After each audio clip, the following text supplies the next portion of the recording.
எல்லாருக்கும் வணக்கம். உலகின் பணக்கார தீவு நாடாக இருந்து அப்படி காலப்போக்கில் பரதேசியாக மாறின நாட்டோட கதையை தான் இன்றைக்கி சொல்ல போகிறோம்.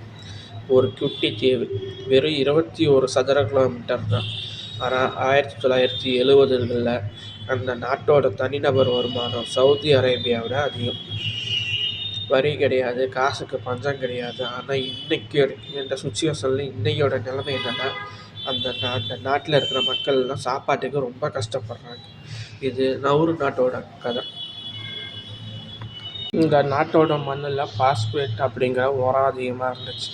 பல ஆயிரம் வருஷமாக பறவைகள் போட்ட எச்சம் அப்படி பாறை மாதிரி அடுக்கடுக்காக எச்சம் பட்டு பட்டு பட்டு பாறை மாதிரி ஆயிடுச்சு.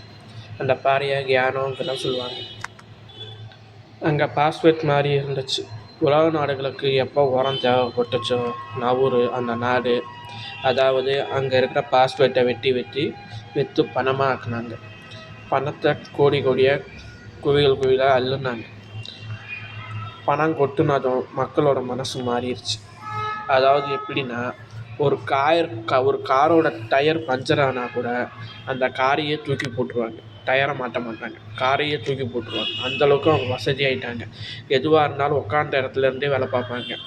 அதாவது சாப்பாடு, தண்ணி, எதுவுமே எல்லாமே இலவசம். அந்த கவர்மெண்ட்டு எல்லாமே இலவசமாக்கிருச்சு.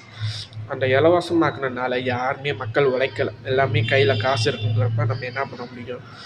எல்லாமே அந்தளவுக்கு சோம்பேறி ஆகிட்டாங்க. கவர்மெண்ட்டு மக்களுக்கு எல்லாமே இலவசமாக கொடுத்தா வேலைக்கு போகாமல் எல்லாருமே சோம்பலாயிட்டாங்க. இதனால் என்ன ஆயிடுச்சுன்னா, ஒரு கட்டத்துக்கு மேலே இயற்கை அவங்கள கைவிட்டுருச்சு. ஏன்னா பாஸ்பேட் தீர்ந்து போச்சு. நிலம் முழுக்க குழி தோண்டி வச்சனால விவசாயம் பண்ண முடியல. சம்பாதிச்ச பணத்தை எல்லாமே தப்பான இடத்துல இன்வெஸ்ட் பண்ணி, கவர்மெண்ட்டே தப்பான இடத்துல இன்வெஸ்ட் பண்ணி என்ன ஏதுன்னு விசாரிக்காமல் நஷ்டமாயிடுச்சு.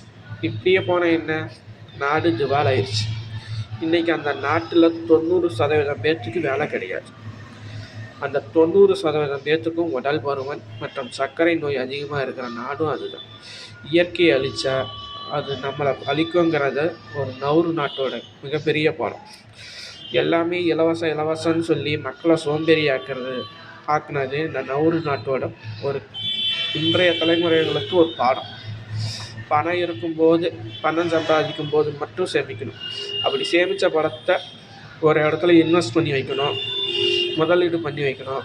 அப்படி பண்ணால் அடுத்த தலைமுறைகளுக்கு நம்ம ஏதாவது விட்டு வச்சுட்டு போகணும்.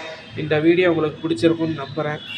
இந்த வீடியோவை லைக் பண்ணுங்கள், கமெண்ட் பண்ணுங்கள், உங்கள் ஃப்ரெண்ட் அண்ட் ஃபேமிலிக்கு ஷேர் பண்ணுங்கள். நம்ம சேனலை சப்ஸ்கிரைப் பண்ணுங்கள். இது போன்ற தகவல்களுக்கு வேணும்னா நம்ம சேனலை சப்ஸ்கிரைப் பண்ணி நமக்கு ஆதரவு தாருங்க. நன்றி, வணக்கம்.